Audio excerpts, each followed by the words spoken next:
მოგესალმებით, ჩემო მსმენელებო და ჩემო გამომწერებო, გავაგრძელოთ ჩვენი საუბრები ქრისტიანობის და იუდაიზმის შესახებ. დღეს მეტად მნიშვნელოვანი საკითხზე გვექნება მიმოხილვა, საუბარი. ეს ეხება იუდას საკითხს. შემოვიდნენ მსმენელები და დავიწყოთ.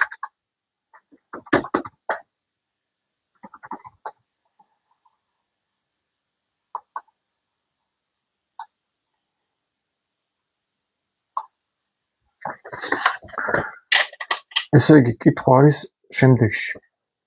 მე ამას წავიკითხავ სულ ქართულად და ახალ ქართულად გადმოვთარგმნი. ვით არ იტყვის მათე მახარებელი იუდაისთვის, ვით არ მეტ დაყარა ვერცხლი იგი, წარვიდე და შიშთვით იბა. მათ ესახარება 27 მეხუთე მუხლში.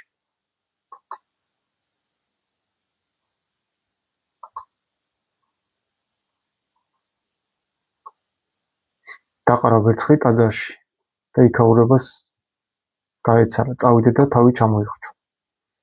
ხოლო ლუკა მახარებელი იტყვის საქმესა შინა მოციქულთასა, ვით არ მეტ განსივნა და განსკდა შორის და განებინეს ნაცდები მისდ. საქმე მოციქულთა პირველი თავის 19 მუხლი, ნახოთ ეგეც. პირველი თავის 19 მუხლი. ეს ცნობილი გახდა, მაგრამ მან უსამართლობის სასყიდლით იყიდა მიწა, დაცემული შუაზე გასკდა და გადმოცვიდა მთელი მისი შინაგანი.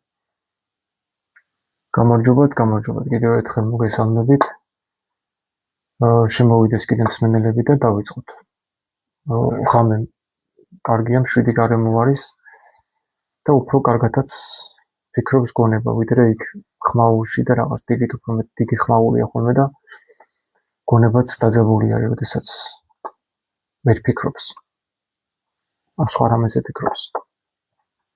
კარგი, მოკლედ, ესე იგი კითხვა არის ესეთი, რომ როგორ ამბობს მათე მახარებელიო, რომ თავი ჩამოიხრჩო იუდამო, როდესაც ლუკა მახარებელი ამბობს, რომ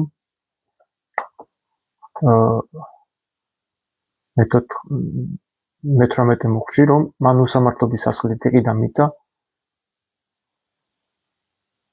დაცემული შუაზე გასკდა და გადმოცვიდა მთელი მისი შიგანიო. ნახეთ პარალელები, რომ რამიდა დაინახოთ თქვენ. მათე მახარებელი ამბობს, რომ ტაძარში მივიდა და ის 30 ვერცხლით დაუპნია დლებს, ხოლო ლუკა მახარებელი ამბობს, რომ უსამართლობის სასყიდლით, ან ფულით იყიდა მიწა და ამ მიწაზე შუაზე გასკდა დაცემული და გადმოცვიდა მთელი მისი შინაგანი. შიგნეულობა, აქ არ არის მარტო ნაწილებზე საუბარი. მთელი მისი შინაგანი გადმოცვიდა. ხო, აქ ის 3 დღის მერე გადმოცვიდა ნაწილები. არ ვიცი ამ წინააღმდეგობას ეკლესია როგორ ხსნის, მაგრამ ფაქტი სახეზე არის, რომ აგერ აქ პასუხი წერია. წმინდა მამის განმარტებაა ეს. ამოქრებილი განმარტებები სახარებისეული შეუსაბამობების შესახებ. ვცდილობენ, რომ რამენაირად შეარიგონ ეს წინააღმდეგობა, მაგრამ არ გამოდის, იმიტომ რომ აშკარად მათე სახარებაში წერია, რომ ტაძარში ფული დაყარა, ხოლო ლუკას სახარებაში, საქმე მოციქულთაში ლუკა კი ამბობს, რომ ამ ფულით იყიდა მან მიწა, რომლის მიწაზეც აღესრულა ესე სასტიკად ნაწილები გადმოსვიდა. ლუკა მახარებლის მოციქულთა საქმეები და მათე სახარება განმარტოთ იუდაზე. ლუკა იძახის იუდა დავარდა ყანაში და გასკდა იმ ყანაში, რომელიც ამ უსამართლობის ფულით იყიდა 30 ვერცხლი. მათეში კი უკან დააბრუნა იუდამ ვერცხლებს და წავიდა და თავი ჩამოიხრჩო. ლუკა მოვლენების თვითმხილველი არ იყო და იქნება მაგიტომ შეეშალა იუდაზე, რაც თქვა, იქნება გადმოცემები ჩაიწერა, რაც მაშინ ამბობდა ხალხი.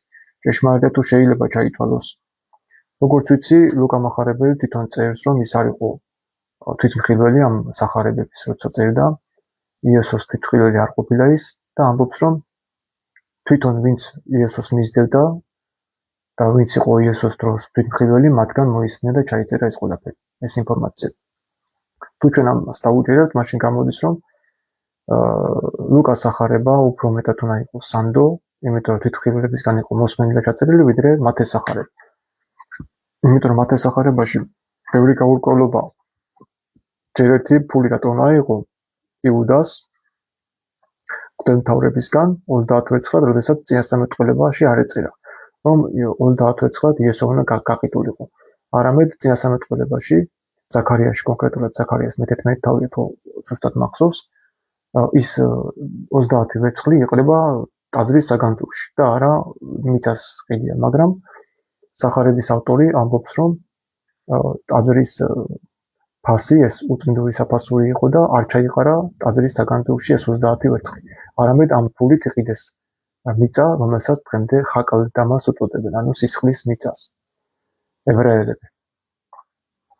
მაგრამ ლოგიკით მთელი სახარება ჰაი-ჰარალზე ყოფილა ჩაწერილი. ხო, მოდი პასუხი დავიკითხოთ, რას ამბობს წმინდა მამა ამ შეუსაბამობების შესახებ. პასუხი: შემდგომად დაყრისა მის ვერცხლისა, წარვიდა იუდა და ჩამოიკიდა თავითვისი შიშთვილად. ანუ ვერცხლის დაყრის შემდეგო, როდესაც მღვდელმთავრების დაუყარა ტაძარში, წავიდა და ამის შემდეგ თავი ჩამოიკიდა თოკით. და განწყდა საბელი იგი და დაეცა უბადრუკი იგი ქვეყანად.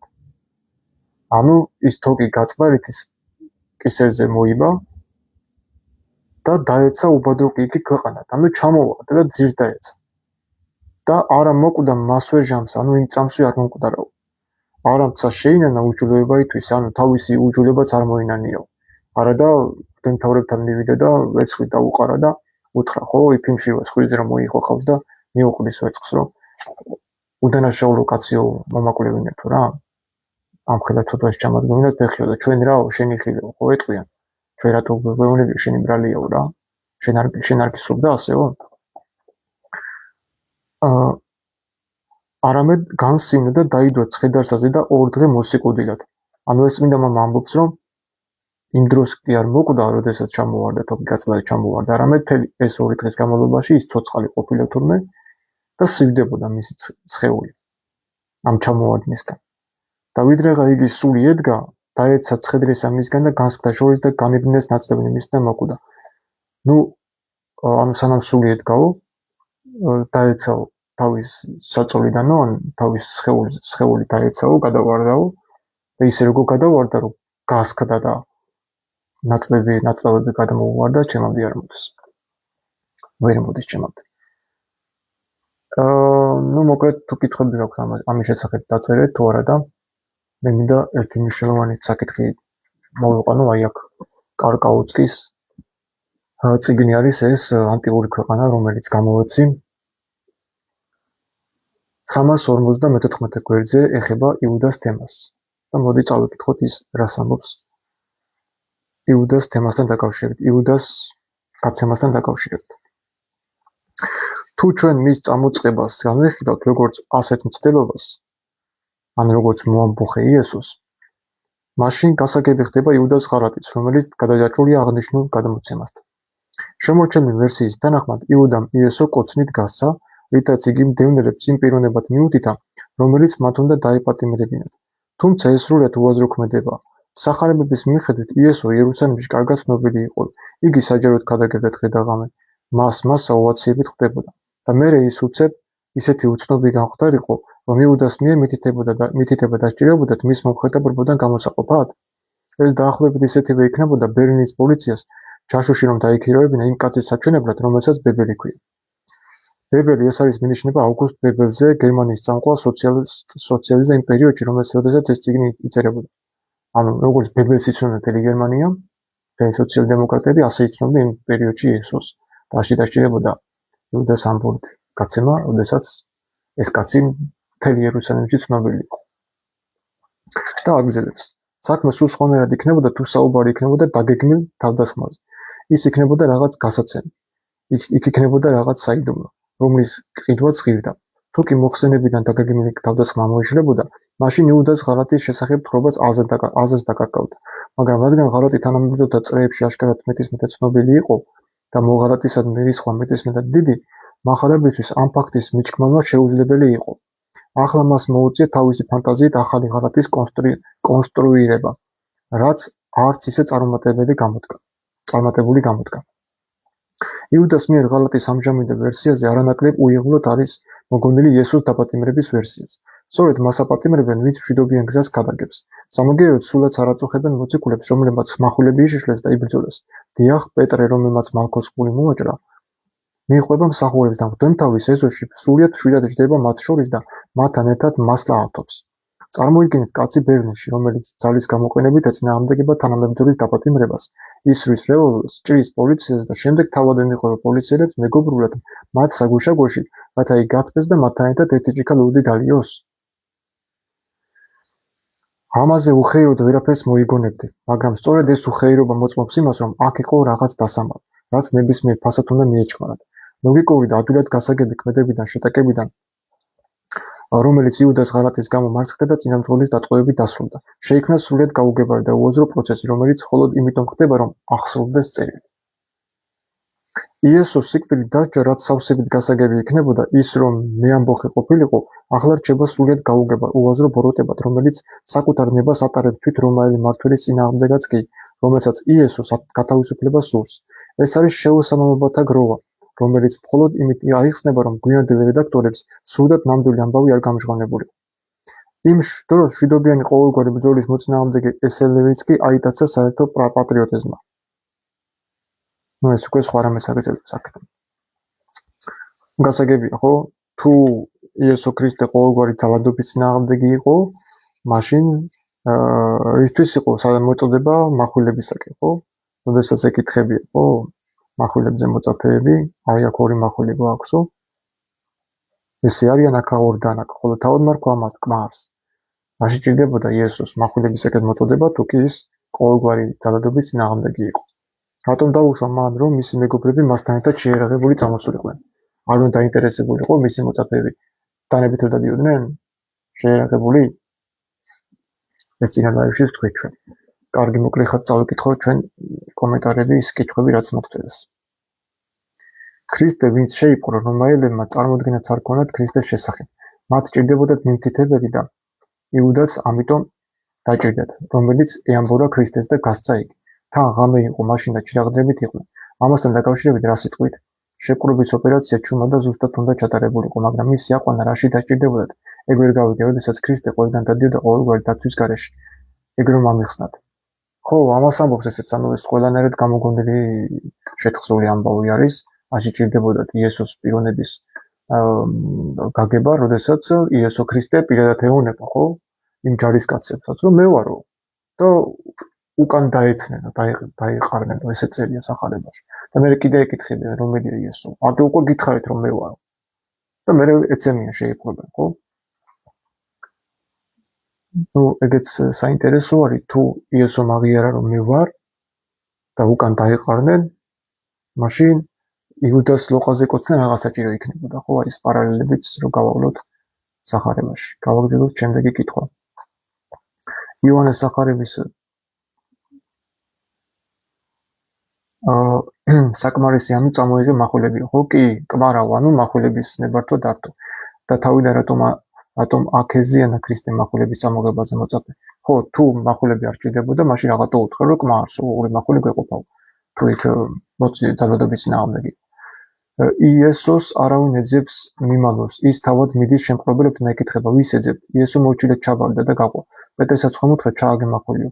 ვინც maxვილი აიღოს, მის თვე განეგმიროსო. იოანეს ტექსტში არანაირი ამბორი, არანაირი კოცნა და არანაირი საიდუმლო ნიშანი არ არის.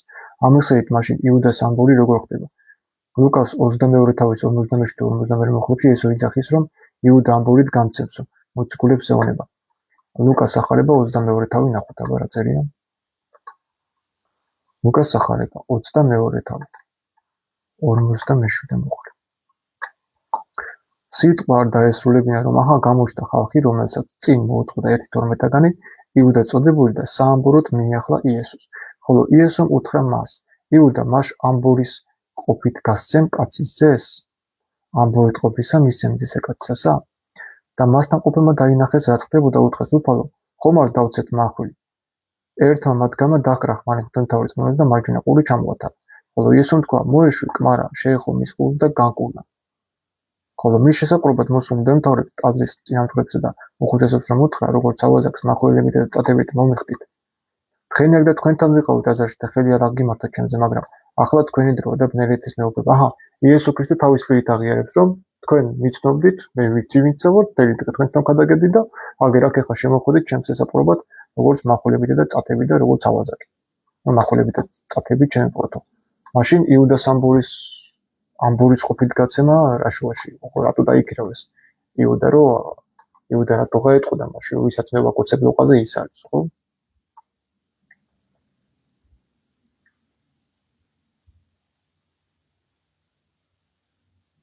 და ამ სახარებაში, ლუკას სახარების 22 თავში, რომ სანამ ეს ყველაფერი მოხდება, იესოს ეუბნებიან, აჰა, უფალო ორი მახვილიო და იესო ეუბნება საკმარისიო. და როდესაც მე ეკითხებიან, რომ დავცხოთ უფალო მახვილიო.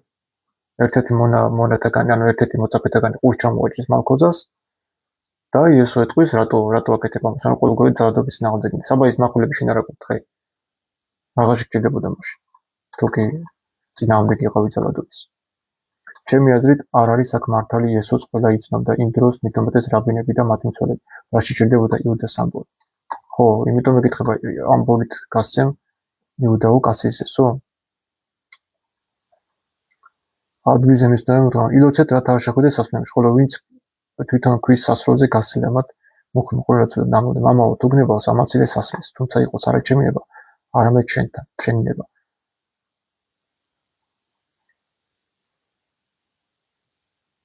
სიტყვა არ დაესრულებინა, როდესაც გამოჩნდა, ხო?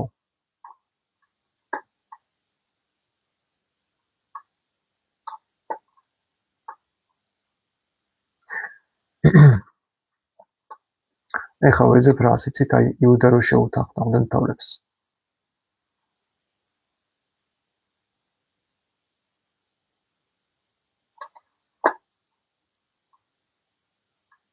წავიდე და უთხრა მდელთავრებს და წინამძღვრებს, რომ მიეცა მათთვის იესო, ხოლო მათ გაიხარეს და დათანხმდნენ ვერცხლი მიეცათ მისთვის.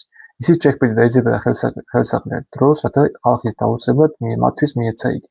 დადგა დღე უფარობისა, რომ უნდა დაეკრათ პასექი. ანუ აქ უკვე შეუთანხმდნენ, რომ მოილაპარაკეს, რომ იესო ქრისტე უნდა გაეცა იუდას, თან ლოყაზე ამბობით და ყვიმაზე კოცნით. როდესაც იოანეს სახარებაში საერთოდ არის საუბარი იუდას გაცემას, ამბორის ყოფით გაცემას. ხორბიათ რომ თქვა ძალიან ბუნდოვანია. ის კომენტარები წაიშალა. ზევით რაც ხო დაწერილი.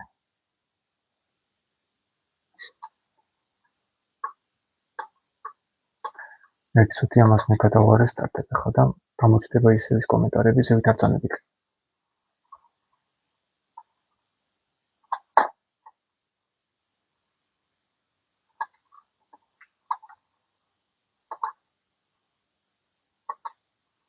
ყველა კომენტარს აღარ მიჩვენებს, არ ვიცი რატო.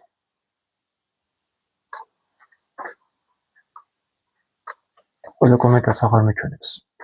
კომპიუტერში აქედან წავიდეთ. კოლოსალურად რატომ განსხვავდება ოთხთავი ერთმანეთისგან? თქვენ როგორც ბიბლიის მკვლევარმა მიპასუხეთ, რამდენი საუკუნეა განსხვავება მათი დაწერის შორის და თუ აიჭვი რომ გადმოცემები დაიწერა და ამიტომაც არის დიდი აცდენები. ზევითა კომენტარსაც წავიკითხავ. წამიშალე შენი კომენტარები ვაფშე ვარ გითხო.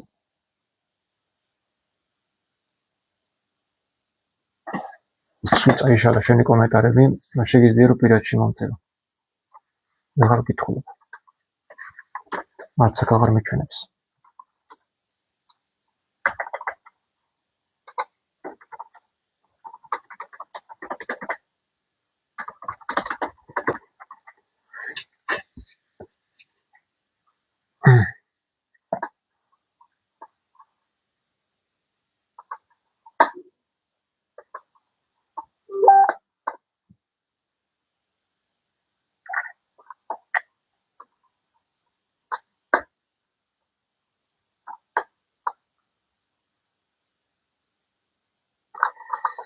კოლოსალურად რატომ განსხვავდება ოთხთავი? თქვენ როგორც ბიბლიის მკვლევარმა მიპასუხეთ, რამდენი საუკუნეა განსხვავება მათი დაწერის შორის და თუ აიჭვი რომ გადმოცემები დაიწერა და ამიტომ არის დიდი აცდენები. კი არის განსხვავება ვთქვი, ყველაზე ძველი არის მარკოზის სახარება, ხოლო დანარჩენი სახარებები მიეკუთვნება 50 წლის შემდეგ ზევით, მაგალითად ივანეს სახარებას მიაწერენ 95 წელს, ახალი წელს დაგერწყვით 95 წლით დათარიღებული არის და თქვენ როგორ ფიქრობთ, იესოს მოწაფე რა ყოფილიყავით 95 წელიდან გასულიყო მისი ჯვარცმიდან, რომ შემდეგ სახარება დაგეწერათ? რამდენი საუკუნე განსხვავება, ხო? ანუ 50 წლის თუ იყო ტაძრის დანგრევამდე დაწერილი მარკოზის სახარება.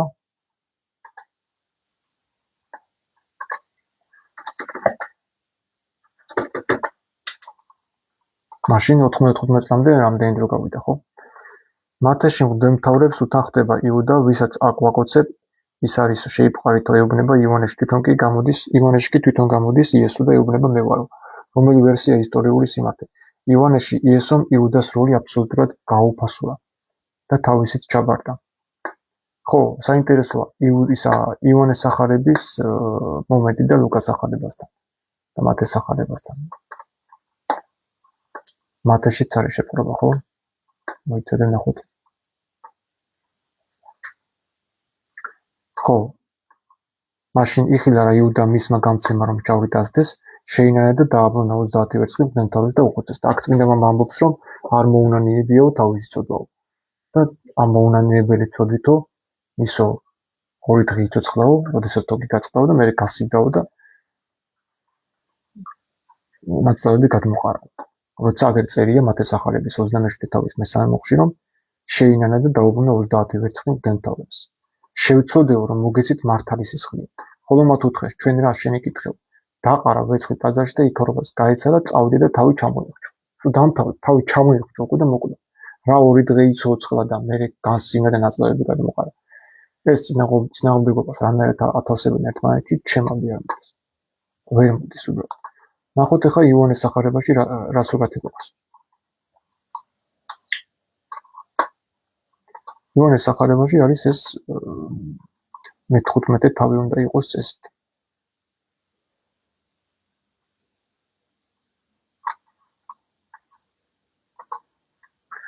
ან მე-16. ნახავ.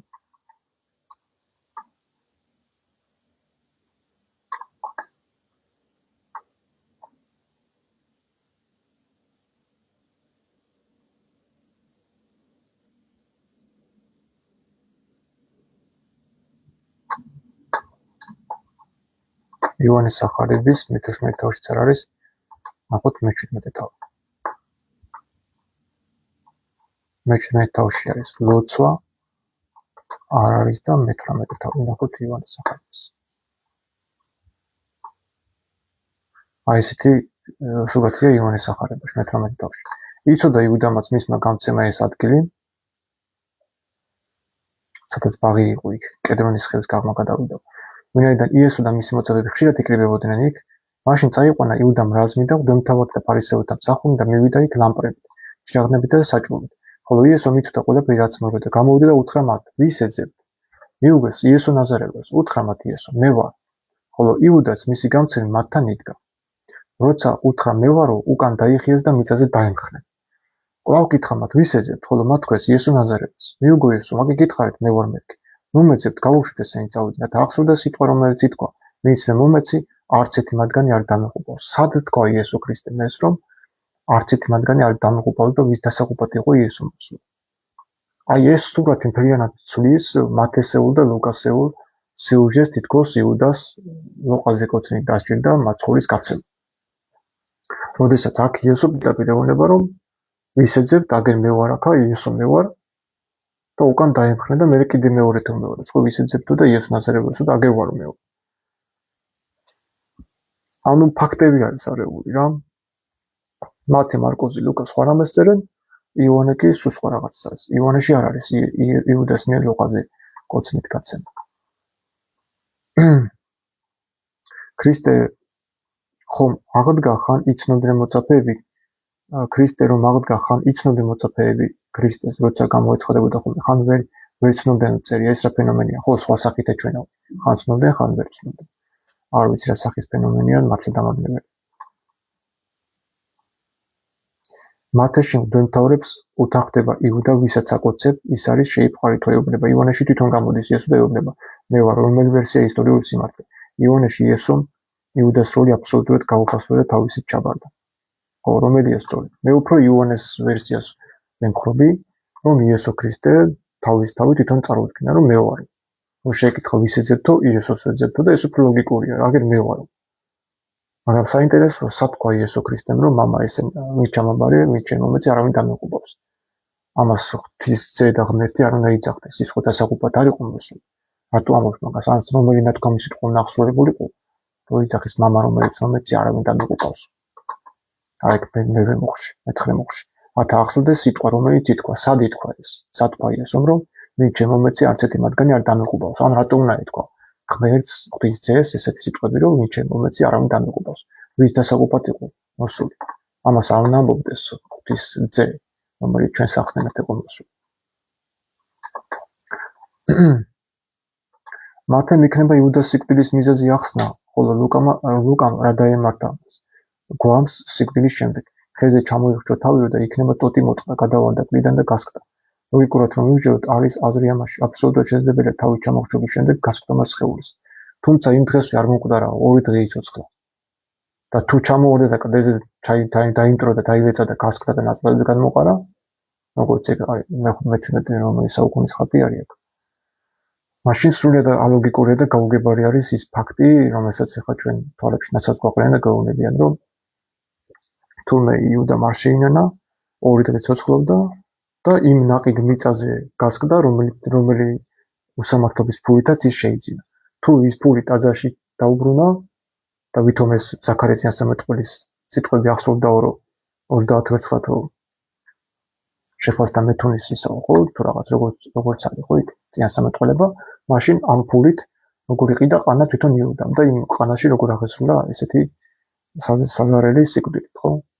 ფაქტების აღრევა და აშკარად დამახინჯება. ვინც ამას წერდა, ის ნამდვილად არ იყო დარწმუნებული იმაში, რასაც წერდა. თუ კი იესო დასაღუპად არ იყო მოსული, იუდა რატომ დაღუპა? წინასწარ ხომ იცოდა, რომ იგი გაყიდიდა და სული წმინდა, რატო არ მისცა, როგორც სხვა მოციქულებს? ეხლა იტყვიან, იუდას თავისუფალება ჰქონდა და ეგრე ყველას აქვს თავისუფალება ადამიანებს და რომელიც ცოდვები გამოისყიდა მაშინ ჯვარზე, ადამიანსაც თავისუფალება ჰქონდა. აგ ღმერთი თავისუფლებას აძლევს ადამიანებსო. ო, საინტერესო საკითხი არის. დღეს მე დავწერე კიდევაც მათეს სახარების 26-24 მოხში იესო ამბობს და მართლაც მიდის ძე კაცსა, როგორც დაიწერა მისთვის, მაგრამ ვაინ კაცს, ვის მიერაც გაიცემა ძე კაცისა, ერთჩე სულაც არ შობილიყო ეს კაცი. ნახე რას ლაპარაკობს უყური. რას ქვია არ შობილიყო? აბა იესო ვიღაცა სხვა უნდა გაეცა, რომ ანუ რა იუდა იესო მარშობა იუდა, რა იუდა იესო მარშობა, რას ქვია არ შობილიყო ეს კაცი. რაღაც დაბადა მაშინ თუ კი წინასწარ იცოდა, რომ იუდას მიერ უნდა გაცემულიყო, ხო? ვიღაცას მაინც ხო უნდა გაეცა, რომ წერილი აღსრულებულიყო. როგორც კარკაუცკი ამბობს, გერმანელი მეცნიერი და ბიბლიის კრიტიკოსი, რომ ყველაფერი ეს ხდებოდა იმისათვის, ეს გაუგებრობები და არეულობები დროში, რომ მხოლოდ და მხოლოდ იმიტომ, რომ წერილი აღსრულებულიყო. რომ ვითომ ვიღაცას უნდა გაეცა. ხო და რა თქმა წერილი უნდა აღსრულებულიყო და ეს წინასწარმეტყველმა ღმერთმა იცოდა, მაშინ რას ვერჩით ამ იუდას? ან რატო ამბობს, რომ არ უნდა შობილიყო ეს კაცი? ჯობდა არ შობილიყო. რატო რა ეს მის შობას თვითონ არ შეუწყო ხელი? თვითონ არ უთხრა იუდას, ან თვითონ არ მოამოქმედებინა იუდას ეს ყველაფერი, რომ ესე მოხდარიყო? არ იცოდა, რომ ესე ხდებოდა? შეთანხმებულად ხო არ გაყიდა იუდამ ქრისტეს უყვარდა იუდაო. თუ არაფერი ხდება ღმერთის გარეშე, თავზე თმაც კი არ ცვივა, მაშინ იუდას გაყიდვაც ღმერთის დაშვებით მოხდარა. რა თქმა უნდა, წადიდა მალე გააკეთე, რასაც აკეთება უბძანა. თუ არ ებძანებინა, იუდა ამას არც გააკეთებდა. ანუ იუდას შობაც ღმერთის დაშვებით მოხდა და მისი სამარაჯამო ტანჯვა ზუსტად ქრისტეს დაშვებით მოხდა. ნუ იუდას თავშივე ჰქონდა გულში ჩადებული იესოს გაყიდვა. ხო ესე არის. ანუ შუბით მისცა, ანუ რაღაცა ჰქონდა იუდას, რომ ვერცხლის მოყარეობის გამო ყულაბა მას ჰქონდაო და ამიტომ მოინდომა მისი გაცემა, მაგრამ რა საჭირო იყო ეს გაცემა? ეგ არის საინტერესო, როდესაც თვალნათლივ ქადაგებდა და ყველამ ძალიან კარგად იცოდნენ, სად მიდიოდა სათლოცულობდა და იოსე რას აკეთებდა. რაში ჭირდებოდათ ამ იუდასგან გაიგოთ მისი ამბავი, სად დადიოდა იესო. მაშინ სად არის აქ სიყვარული და შემწყნარებლობა? აბა რატომ გვეუბნება ჩვენ იესო თქვენი მტრები გიყვარდით და დალოცეთო? თუ კი სამავე ჯამოთ გაწია იუდა და ეს ყველაფერი მის გეგმაში იყო, რათა წერილი აღსრულებულიყო? საინტერესო კითხვა. მე პასუხები არ მაქვს. ანალოგიურად შეუძლია ღმერთს ჩვენზე თქვას, ვაი არ შობილიყავით, ასე ჯობდაო. ეგ ჯობდაო. ვაი არ შობილიყავით, ეგ ჯობდაო. ანუ ღვთისნებით მოვივლინეთ ამ ქვეყანას და ერთმანეთს ხომეწინააღმდეგება იყვოვეთ. ანუ ზოგი ადამიანი იმისათვის დაიბადა, რომ ღვთისნებით სატანჯოდინა მქონდეს და იქაც იტანჯოს, თავისუფლება რას ქვია? როდესაც ნების გარეშე იბადება ადამიანი, ჩვენ არავინ არ გვეკითხება, რომ ვიბადებით, ჩვენ დავიჭერთ შობლებს და არც არავინ არ გვეკითხება, როდის გარდავიცვლებით. როგორ ვართ თავისუფლები? შენ რომ იცოდე ადამიანი წინასწარ გაყიდის და ძალა გქონდეს ღვთაებრივი, რომ ხომ დაარიგებ და სწორ გზაზე ხომ დააყენებ. იესო ანალოგიურად რატო არ მოიქცა? ხო თუ იცოდა რომ გაყიდი და ეტყოდა რომ არ გააკეთო ეს და თავი არ დაიღუპო. მაგრამ პირიქით წადი და გააკეთე, მალე გააკეთე, რასაც ჩაიფიქრებ, ხო? იუდა ხომ სამარაჯამოდ გაწირა ჯოჯოხეთისთვის. იქნება შეთანხმებული იყო იესო ადონაის და რომ მიოდა დაიღუპა. როგორც მრავალი. ხო, არავინ დამიღუპავს, ვით დასაღუპად იყო მოსული. საინტერესო პარალელია ესეც. და ერთი პარალელი კიდე ის არის, რომ როდესაც იუდას ეუბნება წადი და მალე გააკეთე ისაც აკეთებ, ხო? ანუ რაც ჩაიფიქრეო, ისაც აღსრულებაც წადიაო. მოციქულებმა დაბნეულები იყვნენ, ალბათო იუდას უთხრაო, რომ წადი პოიღიდი ან რაღაც სუფრას რაც მოაყდაო. რატომ ნაიფიქრათ ესე თითქოს რაღაცა სუფრაზე რამე შესავსებად იყო იუდა გაგზავნილი, როდესაც პირდაპირ უთხრა მოწაფეებს, ჩემთან ერთად პურის ჭამელი გამცემსო. ყველასთან თანდასწრებით ასე ეხლა ჩვენ რო ვიждეთ და გითხრათ, რომ ერთ-ერთი თქვენგანი გამცემს, ჩემთან ერთად პურის ჭამელი ჩემზე აღმართავს გულსას. ეს სამონებიდან მოიყო. რაში დასჭირდებოდა მაშინ ამის თქმა, მოციქულები რატო იფიქრებდნენ, რომ იუდა და ხო ეკითხებია, ვინა უფალო, მე ხო არაო? იუდა ხო ეუბნება, მე ხო არაო? მე უფალო? და შენ თქვია ეტყვის. ამ ხო ყველამ გაიგო, ესე იგი გამცემი იუდა იყო. რატო არ ჩაქოლე და აცემეს იქ? რატო ეგონათ, რომ იესომ გაუშვა პურის აყიდლა თუ რაღაცა ისეთი, რაც უფრას უნდა შეეოსო. მათგანაც პური მას ჰქონდა. ერთი შეკითხვა მაქვს. თუ კი ქალებს არ წამთ იესო ღმერთი რომ იყო ბიბლიაში და ნესაცხებლებით წავიდნენ მის საფლავთან, რით განსხვავდება ეგ ქალები იუდასგან? იუდას ხომ არ წამდა ქრისტე როგორც ღმერთი? არაფრით არ განსხვავდებიან. არც პეტრეს აქცერი არ განსხვავდება იუდასგან, პეტრემ პირდაპირ უარყო. ეგ წერია ზოგჯერ მამალი ორჯერ მეორედ რო იყილა მამალა სამჯერ უარყო და იქ წერია კიდე, როდესაც მამალი იყილებსო, იქამდე სამჯერ უარყოფო. ეგეც წინააღმდეგობა არის, ხო, ისტორიულ მოვლენათა აცდენები არის. როგორ კაცო, თუ მამლის მეორე ყივილის დროს უარყო სამჯერ, მამლის ყივილამდე, პირველ ყივილამდე რანაირად უარყოფდა სამჯერ, ხო? ან ერთი უნდა იყოს, ან მეორე უნდა იყოს. ეგ ცოტა დიდი სალაპარაკო თემა მგონია, მაშინ ადამ და ევასთვისაც წამდა უწმ რომ ეჩეჩინებინა ჩვენით იყავით, აღარ შეცოდამდე და მილიარდობით ადამიანი ჯოჯოხეთს გადავრჩებოდით. ნუ პირდაპირ მეორე ნოქციკში წერია, რომ მე ქალი შეუქმნი ადამიანს იმისათვის, რომ სიკვდილი მოსრულდა ქალისგან. ანუ წინასწარ იყო დაგეგმილი, რომ ადამიანი მომკვდარიყო ქალის მეშვეობით. ამას რანაირად უნდა გავაპროვო ახლა. ქალი არაფერ შუაში არ არის და ის შუაში არ არის, ღმერთის ნება იყო ესეთი, რომ ქალისგან მოსულდა ადამიანს სიკვდილი. და ეს ტექსტები ეკლესიამ დამალა. ყველაფერი წინასწარ იყო გამიზნული, ჩვენი სიკვდილი, ჩვენი დაბადება, ჩვენი გარდაცვალება, წინასწარ იყო ყველაფერი ჩაწერილი. რა ვიცი ბატონო ზაზა, ადამიანის თავიდან თმა არ ჩამოვარდება ღმერთის ნების გარეშეო და ადონაი მიცოდა, მაშინ წინასწარ ადამიანი დაიბადა რომ შესწოდავდა. ხო, იცოდა რა თქმა უნდა და ეხლა თმა არ ჩამოვარდება ღმერთის ნების გარეშეო, ეხლა მელოდი ადამიანებიც არსებობენ და ეთყობა ღმერთს დაავიწყე რომ მელოდი ადამიანებიც არსებობენ. თორე მას ხო არ იტყოდა რომ თმა არ ჩამოვარდება თქვენი თავიდან.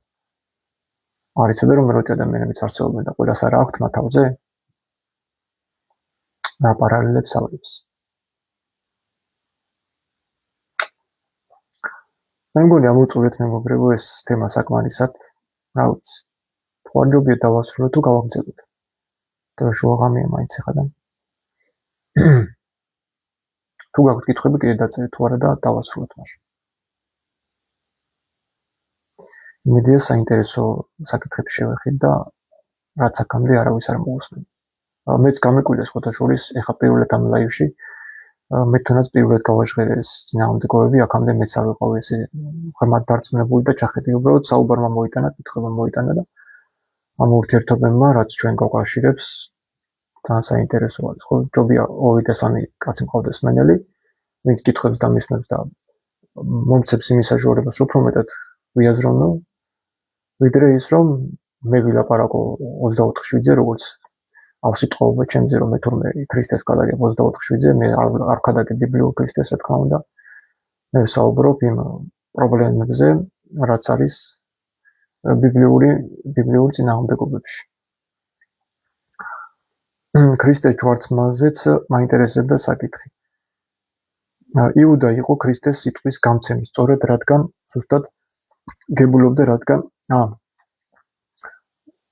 ზუსტად გებულობდა, რასაც ქრისტე ასწავლიდა. იუდა იყო ქრისტეს სიტყვის გამგებიო, სწორათო, რადგან ზუსტად გებულობდა, რასაც ქრისტე ასწავლიდა. სხვა მოწაფეები ვერაფერზეც ვერ გებულობდნენ. და მაგიტომ მოკლეს იუდა აბრალებდნენ სისაზაგრეებს. ქრისტეს სიკვდილის მერე იუდა გადასცემდა მის სიტყვებს ხალხში. ხო, საინტერესოა თუ იუდამ თავი ჩამოიხრჩო, იუდას სახარება როგორ დაიწერა. ვინ დაწერა იუდას სახარება. ადამ და ევადან ცოდვა ავტომატურად შთამომავლებზე რომ გადმოდიოდა, ეგეც საოცარია. ხო, მამამ შვილის გამო არ უნდა ისაჯოს და შვილი მამის გამო არ უნდა ისაჯოს და ადამად თუ შეცოდა მე რა დავაშავ, ხო? თუ შვილი მამის გამო არ უნდა ისაჯოს. თუ კი პარასკევს აღესრულა იესო ჯვარზე 9 საათს, ანუ მე 9 საათს შეღაღადაო, ხო? ელოი ლამა საბაქტანიო, ხო? მე თუ ჩემ რატომ იმატოვებ? ანუ მე 9 საათს უკვე იესო ცოცხალიო. და 6-დან 9 საათამდე დაბნდა 9-ის მერე უკვე გადავიდა სიბნელე. როგორ აღდგა 3 დღეში, როდესაც კვირა დილით, როდესაც ზიარი იყო მოსული, მაგდალინელის საცხებით მიდიოდა ქრისტეს საფლავთან. ხო, საინტერესოა თუ პარასკევს 9-ის მერე იესო ცოცხალი არის, 6 და 9 საათამდე იესო ჯოჯოხეთში ყოფნა გამოირიცხება, იმიტომ რომ მკვდარი არ ყოფილა. იესო ქრისტე საფლავში დაასვენეს 10 საათს ნიკოდემოს სახარების მიხედვით. ან დაახლოებით ესე 10-ის ნახევრისკენ აღესრულა ჯვარზე, იმიტომ რომ 9 საათის შემდეგ უკვე ის ჯვარზე ლაპარაკობს სახარებაში ელოი ლამა საბაქტანი. მარკოზის სახარებაში სხვათაშორის 15 თავში სხვადასხვა. მარტო მარკოზის სახარებაში ხდება, რომ იესო ქრისტე ძის დაბნელების გადასვლის შემდეგ 9 საათის მერე ის ცოცხალია ისე ჯვარზე. და რანაირ ჯოჯოხეთში არ წასულა, როგორც ეს წმინდა მამები განმარტავენ. თითქოს ზერო დაბნელდა 6-დან 9 საათამდე ეს იყო ქრისტეს ერთი დღე და ერთი ღამე ჩასვლა ჯოჯოხეთში და აქედან ანგარიშობენ 3 დღეს და 3 ღამეს. მოას უკაცრავად მეგობრებო. იესო ქრისტე 10-ის ნახევრისკენ მოკვდა ჯვარზე, ჩამოხსნეს ნახევარ საათში და დაასვენეს, რადგან სამარხი ძალიან ახლოს იყო იმ ჯვართან, სადაც იესო ქრისტე მოკლეს. ბაღი იყო, ეს ამბობს იოანე მახარებელი. ნიკოდემოსმა და იოსებ არიმათეელმა ჩამოხსნეს, გააპატიოსნეს იუდაური წესმით ნესაცხებლებით შეახვიეს ტილოში და დადეს სამარხში და ეს დაინახეს ქალებიც. ასე რომ ქალების ნესაცხებლით წასვლა კიდევ სამარხში, რადგანაც მიცვალებულისთვის ეცხოთ, სრულიად გამორიცხულია, ხო, აბსოლუტურად არ ლოგიკურია, იმიტომ რომ ჩვენ ქალებმა დაინახეს, რომ ეს ნესაცხებელი სხეცო. ნიკოდემოსმა და იოსებ არიმათეელმა. ამიტომ კლავინდებურად ნესაცხებლის ყიდვა იმისათვის, რომ მკვდარი იესოსთვის ეცხოთ თან აღდგომის დღეს არის სრულიად აბსურდი და გამოგონილი ზღაპარი. საინტერესოა კიდევ მკვდრები რომ აღდგნენ საფლავებიდან ეგროდის მოხდა. რატომ არაფერი წერია ისტორიულად მაგ ფაქტზე, ან სად იყვნენ ის მკვდრები, როცა გაწოცხდნენ სანამ საფლავებიდან გამოვიდოდნენ. ხო, საინტერესოა, იმიტომ რომ იესო ქრისტე როდესაც აღესრულა ჯვარზე, წერილი გვეუბნება, რომ გასკდნენო კლდეებიო და მრავალი მართალთა მიცვალებულთა შესვენებულთა გვამები აღდგნენ. და მე წერია, რომ აღდგომისას, როდესაც იესო ქრისტე აღდგაო, მერე გამოვიდნენ და ეჩვენენ მთელს იერუსალიმსო. ანუ ის 3 დღე რას აკეთებდნენ, ხო, ის კლდები გასკდნენ და იქ დარჩნენ და ეუდებოდნენ იესოს აღდგომას, რომ მერე საქვეყნოდ გამოსულიყვნენ 2 დღე რას აკეთებდნენ, ხო, თუ 3 დღე. ეს 3 დღეც არ გამოდის, იმიტომ რომ იესო თუ პარასკევს მოკლეს, პარასკევი ღამე ერთი ღამე არის და შაბათ ღამეს უკვე როდესაც ჯერ კიდევ ბნელოდა საფლავი ცარიელი დახვდა მარიამ მაგდალინას. ანუ გათენებულიც კი არ იყო, ჯერ როდესაც ცარიელი იყო საფლავი. აღდგომა მოხდა, ესე იგი დღე ნახევარი გავიდა, ერთი ღამე და ერთი დღე. 2 დღე არც გასულა წესილად. ესე გამოდის. დანარად ანგარიშობენ 3 დღეს და 3 ღამეს, როცა მესამე ღამე დაუშვათ, კაი 2 დღე გამოიანგარიში, მაგრამ მესამე ღამე, როდესაც ცეცხლი გადმოდის იერუსალიმში შაბათ. შაბათ დღეს ხო დაახლოებით 4 საათისკენ თუ რაღაც ესე გადმოვიდა. თუ კვირა დღეს აღდგა შაბათ 4 საათზე შუა დღესაც ცეცხლი რატო გადმოდის იერუსალიმში? აღდგომის სიმბოლიზმად. ნიშნა. სული არის თუ არა არ არისო მაგაზე რომ კამათი ამ საკითხი იეჰოვას მოწმეები უფრო მართლები არიან თუ სულის უკვდავების მომხრეები. ენოქის წიგნის მიხედვით ცოდვილთა სული რომელიც ნეშამა არ აქვთ ისინი ქრებიან ანუ კვდებიან და ის სულები რომლებიც შეინანებენ იესო მისცემს ნეშამას სულს და ისინი იცოცხლებენ მარადიულად ასე რომ სულის უკვდავება არსებობს ასევე არსებობს სულის გაქრობის ანუ სულის სიკვდილის თეორიაც. 5 სული არის ებრაულ მისტიკაში სწავლებაში და ესენი ჩამოდგება. უმაღლესი სულები არის რუახი და სხვადასხვა ფენებია კიდე. თუ მკვდრები პარასკევს ნაშუა დღეს აღდგნენ, სად იყვნენ ისინი პარასკევის საღამოდან კვირა დილამდე? ანუ დაასწრეს გამოსყიდვას? ადამიანს და იესოს დაასწრეს ესე იგი გაცოცხლებაში. 36 საათზე მეტი გაღებული საფლავებში იყვნენ ჩასხდნენ და ელოდებოდნენ როდის აღდგებოდა იესო რომ ქალაქში შესულიყვნენ? ან თუნდაც ესე მოხდარიყო რომ აღმდგარიყვნენ და ქალაქში შესულიყვნენ, არც ერთი ისტორიკოსი ამას არ ჩაწერდა, თვითონ იოსებ ფლავიუსიც არ დაწერდა თავის წიგნში იუდეოთა სიზორანი. ეს არის აგატ ანუ შეთხსილი ლეგენდაა ჩვეულებრივად. 4 თავი არის ლეგენდარული წიგნი, ადამიანების მიერ არის შეთხსილი. არავით არ იქ ჩაწერილი ისტორია არ არის რეალური, არაფერი არ მოხდა რა იქ სიამბებაში. არც ერთი ისტორიული ფაქტი რეალობას არ ექვემდებარება. თვითონ ერთმანეთში როგორ აწინააღმდეგობრივი ხედავ ქაოსი. თავი ბოლოს იმართეს ვერ გაიგებ რომელი რა არის და რა არის მართა. ჯერ ეუბნება მახვილების საკმარისია და მე ეუბნება მახვილის სამხვილი მახვილ არ იცოდნენ რომ თავის მოწაფეები მახვილებით გაუშვა იქა თუ წინააღმდეგობის მომხრე იყო მომხრე არ იყო მოძალადობის. იერუსალიმში გაღებული საფლავებიდან მკვდარი წმინდანების მასობრივი აღდგომა და ქალაქში სიარული უდიდესი ისტორიული მოვლენა იქნებოდა. თუმცა ამის შესახებ არაფერს ამბობს არც მარკოზი, არც ივანე, არც პავლე მოციქული თავის ეპისტოლეებში და არც იმ დროის ებრაელი თუ რომაელი ისტორიკოსები, არც ფლავიუსი, არც ხვები და არც წერი არანაირი გადმოცემა არ აქვს ამ ხელა მოვლენა. საინტერესოა ეს თემა ცოტათი რომ შეეხო და კარგად განმარტოთ ბატონო ლევან. ხო ამას თავი რომ დავანებოთ კვლევის აღდგომას, ხო იყო იქ მზის დაბნელების ფაქტიც, ხო წვდიადმა მოიცნო მთელი დედამიწა, მთელი ქვეყანა, ხო მთელი ქვეყანა და დედამიწა თუ მოიცვა რა მარტო პალესტინაში დაბნელდა და სხვაგან არ დაბნელდა კაცო. და თუ დაბნელდა 3 საათი მზის დაბნელება ვის გაუგია ჩვენ წინაზე ვისაუბროთ, ხო თქვა და დაბნელებული იყო როგორც სასწაულად მიაწეს მართლმადიდებლობა რომ ეს სასწაული იყო და ამიტომ უნდა დავიჯეროთ. მაშინ ხდება ესეთ ლოგიკური შეკითხვა. 3 საათი რომ ზე ჩაქრეს და აღარ გამოსდეს თავის სიტყვა გავიყინე. უბრალოდ აღარ ვიარსებთ. მე მგონი საკმარისად გაიცა ამ კითხვას პასუხი რომ ბუნებრივი კანონები მხოლოდ მათეს, ლუკას და მარკოსის სასარგებლოდ დაირღვა, ხო, ამ შემთხვევაში. და ივანე მახარებელი მზის დაბნელების შესახებ არაფერს არ ლაპარაკობს, ხარ წვდიადის ჩამოწოლას. როგორ გამოტოვებდა ივანე ამასთან თვითმხილველი იყო ჯვარზე ივანე როგორ გამოტოვებდა ამას ივანე და დანარჩენი მოწაფეები რომელიც იესოს საერთოდ არ ნახიათ ჯვარზე ამ ყველაფერს ხო ვერ დაწერდნენ მზის დაბნელება და არა კიდე ტოროა. გადატვირთვა აქვს როცა ამბობენ გარდაცვლილზე აბრაამის იახში წავიდა. ენოქის წიგნის მიხედვით ჯოჯოხეთის 4 საფეხურია საუბარი. პირველი საფეხური არის აბრაამის იახი, სადაც ივანე ლუკას ახარების მიხედვით მართალი ლაზარესა და დიდრის იგავზია საუბარი, ხო? როდესაც მართალი ლაზარე აღმოჩნდება აბრაამის იახში. და დიდარი აღმოჩნდება ჯოჯოხეთში და ეუბნება აბრაამს, მამა აბრაამო უბრძანეო ლაზარეს რომ დიდი დააწოს და ენა გამიგრილოს. ჯერ დიდარმა როგორ იცნო აბრაამი სახეზე როგორ იცნო, ხო? არა იცოდა რომ აბრაამი იყო ის. მე ვფიქრობ ყველაზე დამახინჯებულად მათე გადმოსცემს იესოს ცხოვრებას თავის სახარებაში. მათი ამბობს რომ იესო აღესრულა მკვდრები აღდგენა. იესო რომ აღესრულა მკვდრები აღდგენა და კვირას გამოვიდნენ ქალაქში. საფლავში იყვნენ კუბოში იწვათ კაცო.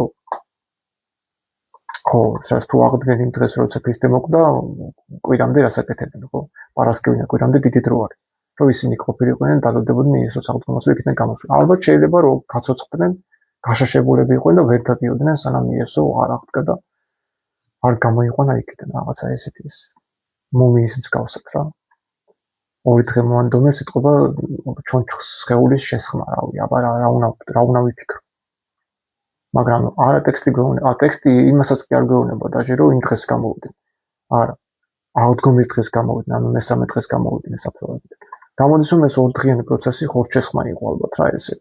უმიასავით სხეულის იღდგენდნენ და ხან თვალი ჩაისვეს და ხან იქ ფეხი ჩაისვეს, ხორცი შეისხეს და რაღაცა ესეთი.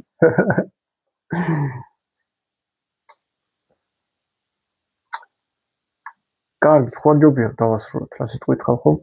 მე მგონი საინტერესო თემა გამოგვივიდა. რაც აქამდე არავის არ მოусმენია და არც არავისგან მოისმენდა. კარგი, თუ კითხვები აღარ გაქვთ, მაშინ დავასრულოთ, ხო?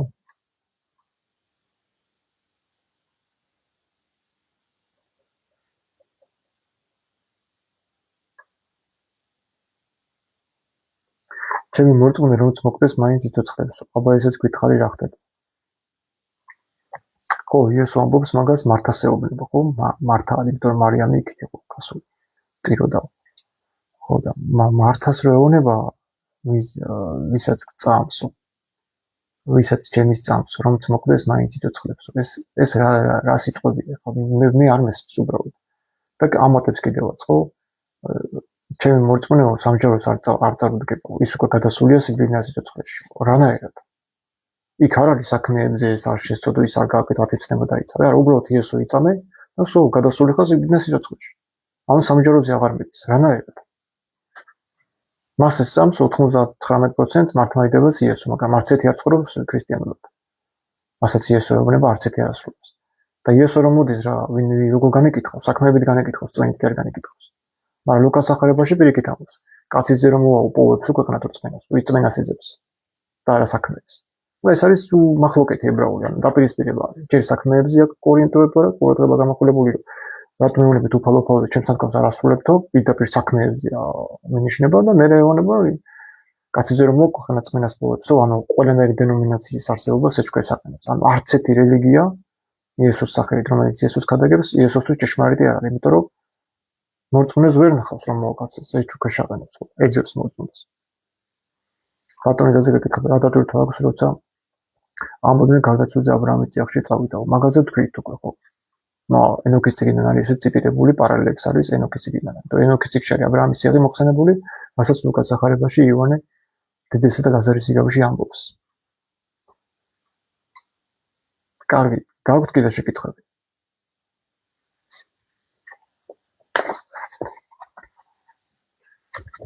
მე მგონი ჯობია დავასრულოთ. ცოტა დავიღალე.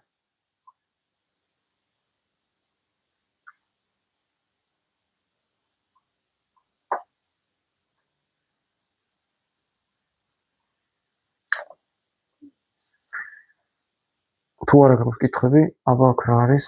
აბრაამი ხო ჩვეულებრივი მოკვდავი ადამიანი იყო? ანუ ადამიანი რომ კვდებოდა ღმერთთან კი არა მოკვდავ აბრაამთან მიდიოდა? აბრაამის წიაღი იყო ჯოჯოხეთის პირველი ფენა. აბრაამი ჩვეულებრივი მოკვდავი იყო და რა თქმა უნდა, ამოყო თავი ჯოჯოხეთში კიდევ. ყველა მართათა სულები მანდ მიდიოდნენ. ენოქის პირველი წიგნის მიხედვით.